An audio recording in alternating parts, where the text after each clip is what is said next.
Take a break to head to the floor. I thank the chairman, Attorney General Bondi. Thank you for being here. And I wanted to thank you for your work at DOJ in restoring the rule of law, encouraging transparency surrounding Jack Smith's partisan investigations into President Trump, declassifying information about the Russia collusion hoax, cracking down on sanctuary jurisdictions, and establishing the National Fraud Enforcement Division. Let me first go to securing the border and immigration enforcement. Our new governor has recently rescinded 287G cooperation between the state and ICE.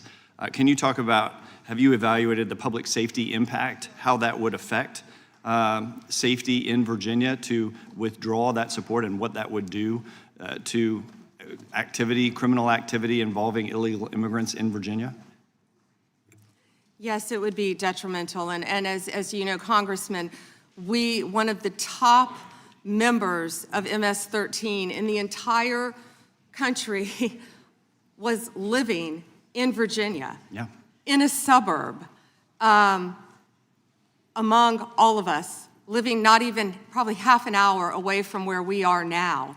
And the cooperation previously with the governor, with the members of the state of Virginia, helped catch him and take him off our streets.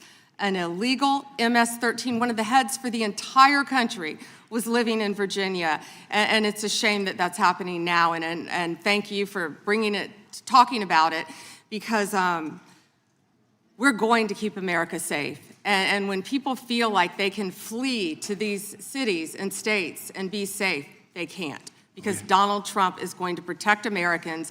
We're going to protect the citizens there, whether or not the governors, the mayors are going to do it or not. But President Trump is. We're going to keep Americans safe from violent gang members like he's been doing this last year. We appreciate that. We appreciate your work to make that happen in Virginia and keep Virginia safe.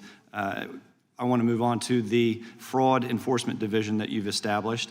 My understanding is that this initiative is intended to centralize, coordinate enforcement of fraud laws related to government programs. You've talked about Minnesota, you've talked about California. Would this affect Virginia as well? Because we have fraud in Virginia as well. Absolutely, and we look forward to working with you.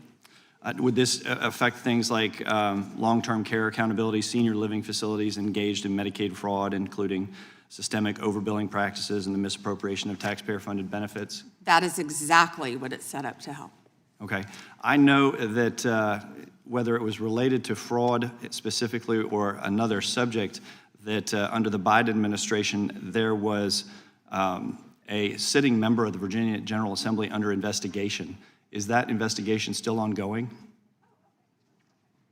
Can you speak to that? I can't discuss that. Okay. I'm going to move on to the Second Amendment rights of law-abiding Americans. Last year, President Trump signed the One Big Beautiful Bill into law, which included the Hearing Protection Act, part of it that was sponsored by myself and Congressman Clyde.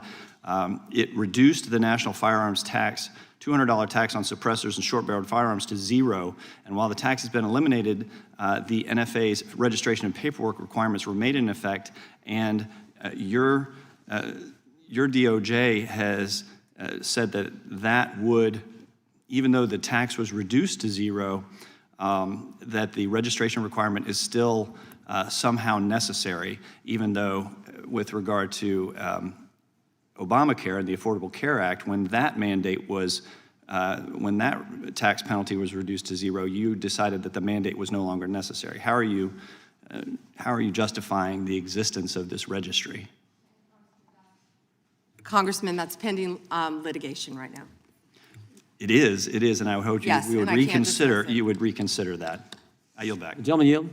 I yield to the chairman. I think that Attorney General Bondi, why did Jack Smith have to pay some secret source $20,000 of taxpayer money? Do you know the answer to that?